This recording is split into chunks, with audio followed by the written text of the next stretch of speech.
اور جن عورتوں سے تمہارے باپ دادا نے نکاح کیا ہو ان سے نکاح نہ کرنا، مگر جاہلیت میں جو ہو چکا سو ہو چکا۔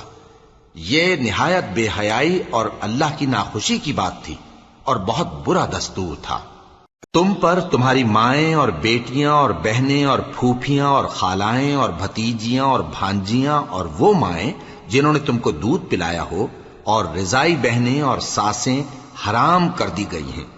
اور جن عورتوں سے تم خلوت کر چکے ہو ان کی لڑکیاں جنہیں تم پرورش کرتے ہو وہ بھی تم پر حرام ہیں۔ ہاں اگر ان کے ساتھ تم نے خلوت نہ کی ہو تو ان کی لڑکیوں کے ساتھ نکاح کر لینے میں تم پر کچھ گناہ نہیں،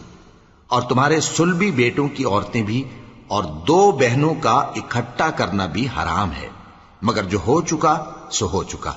بے شک اللہ بخشنے والا ہے، بڑا مہربان ہے۔ اور شوہر والی عورتیں بھی تم پر حرام ہیں مگر وہ جو قید ہو کر باندیوں کے طور پر تمہارے قبضے میں آ جائیں۔ یہ حکم اللہ نے تم کو لکھ دیا ہے، اور ان محرمات کے سوا دوسری عورتیں تم کو حلال ہیں، اس طرح سے کہ مال خرچ کر کے ان سے نکاح کر لو، بشرطے کہ نکاح سے مقصود عفت قائم رکھنا ہو نہ کہ شہوت پرستی۔ تو جن عورتوں سے تم لطف اندوز ہوئے ان کا مہر جو مقرر کیا ہو ادا کر دو، اور اگر مقرر کرنے کے بعد آپس کی رضامندی سے مہر میں کمی بیشی کر لو تو تم پر کچھ گناہ نہیں۔ بے شک اللہ سب کچھ جاننے والا ہے، حکمت والا ہے۔ اور جو شخص تم میں سے مومن آزاد عورتوں سے نکاح کرنے کا مقدور نہ رکھے تو مومن باندیوں ہی سے جو تمہارے قبضے میں آ گئی ہوں نکاح کر لے، اور اللہ تمہارے ایمان کو اچھی طرح جانتا ہے۔ تم آپس میں ایک دوسرے کے ہم جنس ہو، پھر ان لونڈیوں کے ساتھ ان کے مالکوں سے اجازت حاصل کر کے نکاح کر لو، اور دستور کے مطابق ان کا مہر بھی ادا کر دو، بشرطے کہ وہ پاک دامن ہوں، نہ ایسی کہ کھلم کھلا بدکاری کریں اور نہ درپردہ دوستی کرنا چاہیں۔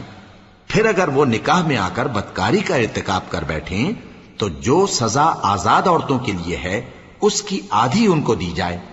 یہ باندھی کے ساتھ نکاح کرنے کی اجازت اس شخص کو ہے جسے گناہ کر بیٹھنے کا اندیشہ ہو،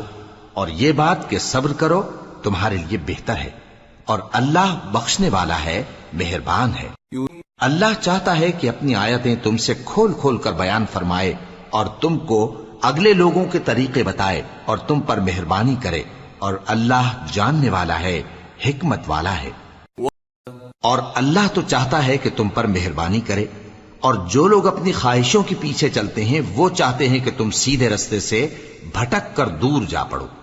اللہ چاہتا ہے کہ تم پر سے بوجھ ہلکا کرے، اور انسان طبعاً کمزور پیدا ہوا ہے۔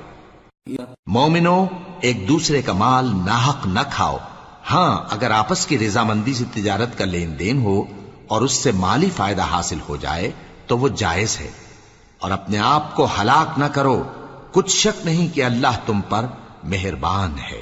اور جو زیادتی کرتے ہوئے اور ظلم سے ایسا کرے گا تو ہم اس کو عنقریب جہنم میں داخل کریں گے، اور یہ اللہ کو آسان ہے۔